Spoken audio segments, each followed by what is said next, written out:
Hey there, ladies and gentlemen. I want to welcome you into the video that will walk you through about how to give the vocabulary assessment as well as input your scores. So a couple things to keep in mind about the vocabulary assessment. Always when you watch these, the assessment that Becky gives is slightly different than the one that we give. So there's going to be some slight nuance change. It's basically the same, but there are a few differences.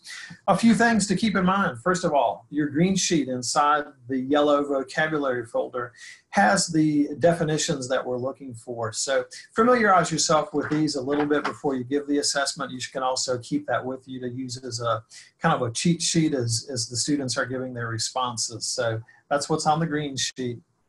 As always, the pink sheet tells you how to give the assessment. And so it does mention that we want to start giving the assessment about a level or two below what the alphabetics mastery score was. So go back to that first assessment you gave, the alphabetics, find out what your score was there, and start the vocabulary a level or two below that. So essentially what you do is you're giving this assessment, you just say, I'm going to say a word and you tell me what it means. Tell me what conspicuous means, and then write down on your yellow sheet what the student tells you, and then for each one you'll get that.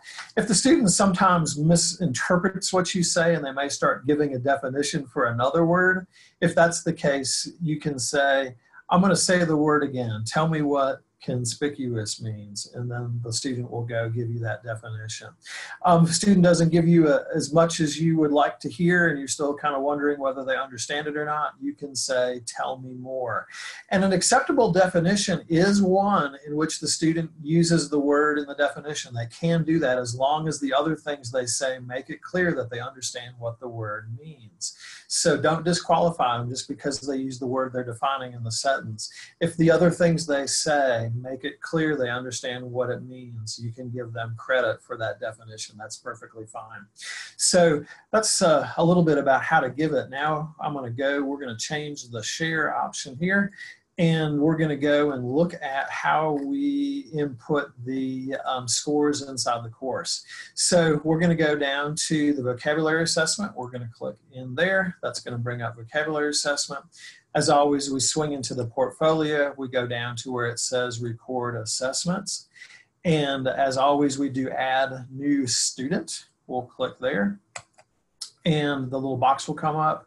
Inside the box where it says add new student, we'll click on add new student. It will think for a minute. We can put the student's name in. I'm going to use my good friend, I'm a student. Get it? I'm a student. Okay. So you should probably have your highest level recorded on the alphabetics list from earlier. I'm going to say that we had a 5 on our alphabetics assessment. So I will swing down to where it says vocabulary, and I've got the plus sign. I click on the plus sign. And it's going to ask me, what level did you begin testing? And since they had 5 on the alphabetics, I'm going to start them at 3 just for the heck of it. And then I'm going to open this box that says number of words correct. I will open that. And so I started at 3. Let's say they had 5 right. Then we went on to level 4 and they had 4 right. We keep going until they get less than 4 right. Let's say at level 5, they also had 4 right. But then once we hit level 6, I had a little trouble. I only had 2 right. So I stopped testing there. Whoop, don't go any further. And so it asks me, what's my vocabulary instructional level? And my instructional level is 1 level above the mastery level. They mastered it up to level 5. And so 1 level above that would be level 6. So I'll go ahead and click on that. And then I'm going to click on the submit button. Click. I'm not going to do that because I want to use this again. So, but you would click on submit, and then right after that, you're going to do your reflections, a couple sentences or 2 about those. So put on both of those, and then down at the bottom, you'll click on where it says submit for feedback. As always, please let me know if you have any questions. I'm here to help. You've got my email, you've got my phone number. I do not mind getting a call whatsoever. I'm happy to help. I'd even be happy to make arrangements to meet with you over the phone during evening hours if that's the only time that will work for you. Just let me know and we can arrange a convenient time. So don't hesitate if you're running into some issues there. So just want to say again, thanks for all your hard work in the course, and I'm here to help and look forward to seeing your next submission. So we'll see you in the course. Thanks. Bye-bye.